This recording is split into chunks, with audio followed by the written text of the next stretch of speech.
you guys obviously attending is pretty much a whole team tomorrow at the Memorial. Just kind of what goes through your mind as you get ready to enter that building? Oh man, I mean, grief. I think that's the number one thing that you think about. The families that's been affected in this tragedy. The memories that you share with Kobe on the floor and off the floor, and again, him being a family man and everybody else that was on that helicopter being a family member. So I think that's the toughest thing when you go into tomorrow. Seeing everybody going, see everybody talk about him, seeing the photos and the videos. I think it'll be an emotional day tomorrow for the whole NBA and for the whole world. And I'm just happy that we have the opportunity to go share and send our condolences to one of the greatest players to ever play the game. There's a lot of these guys on this team that obviously had moments against Kobe as a player, but none like you guys. I mean, playoff series, you guys had so many. You and Doug, Vlade, to have so many of those guys still around. Just when you think of him as a competitor and all the experience that you had, what stands out? Yeah, like you said it, the competitive edge, the knack, and the killer instinct every time he stepped on the floor, his will to fight through pain and injuries, to win NBA championships. I think that's something that you always look at and you relish in because of the greatness that he bestowed every single time he stepped on the floor. He seemed to bring a lot of best out of you guys as well, even though a lot of times it was breaking your guys' hearts. I mean, he seemed to really bring the competitiveness out of you. Well, listen, I always say, as a basketball player, you should always look to try to be perfect when you step on the floor. And I think there's certain guys that bring that out of you.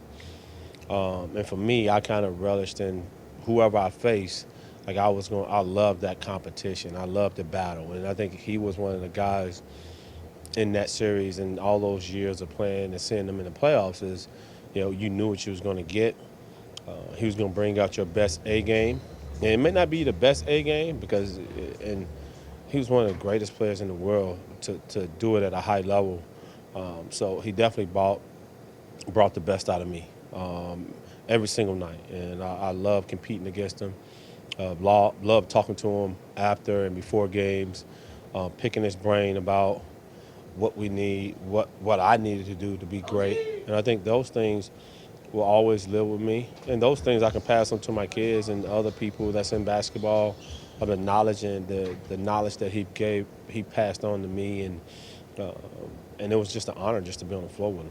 Do you have a favorite memory that you can share publicly with us?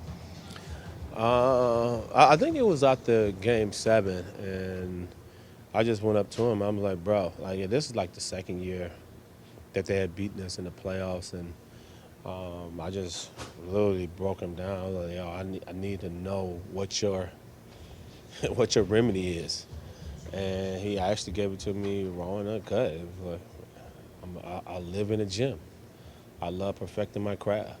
And when you hear things like that from one of the greatest players to ever step on the floor, to win 5 NBA championships, MVP, I think he allows you, he allowed me to creep into his world and to see what it took every single day. And I think the motivation, the drive during the summertime, and that's what he put his work in. And it allowed me to grow as a young basketball player, but it gave me the confidence to continue to grow and compete at a high level for 12 years in the league. And finally, because we mentioned some of these young players, did they did they come to you and pick your brain about the matchups that you guys had against him?